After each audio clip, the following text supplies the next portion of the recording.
السلام عليكم، ازيكم؟ عاملين ايه؟ وراكم النهارده فيديو جديد على قناه جرينجلي وبدراسه جدوى جديده. النهارده هنتكلم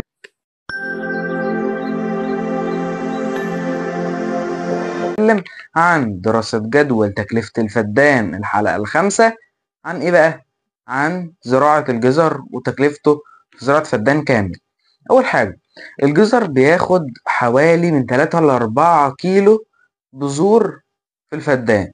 3 4 كيلو دول بيطلعوا لك حوالي 200 ألف شتلة. هتقول لي ايه الرقم المهول ده؟ لأن أصلا شتلات الجزر بتبقى كتيرة جدا جدا جدا، وكل شتلة بتطلع لك جزر. فالجزر في العام الواحد أو في الموسم هو 20 طن. هو 20 طن طب ال 3 ل 4 كيلو بذور دول هيكلفوني حوالي من 3 ل 5000 جنيه.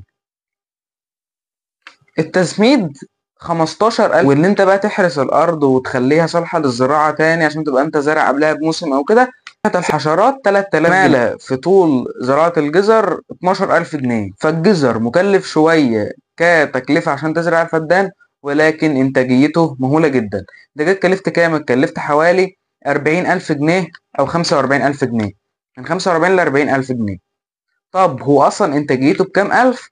هو بينتج ال 20 طن، يعني حوالي 250 الف جنيه.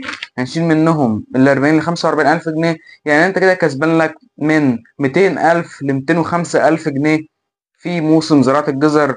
فزراعة الجزر مربحة جدا، واتمنى ان كله يزرعها. انا طبعا بوجه كلامي للي عنده اللي عنده أرض وعاوز يزرعها، أو اللي عاوز يشتري أرض ويستثمر فيها ومش عارف يزرع إيه. أنا كده عرفتك تزرع إيه. بس ما تنساش تحط لايك. نشوفكم في فيديو جديد بإذن الله. سلام.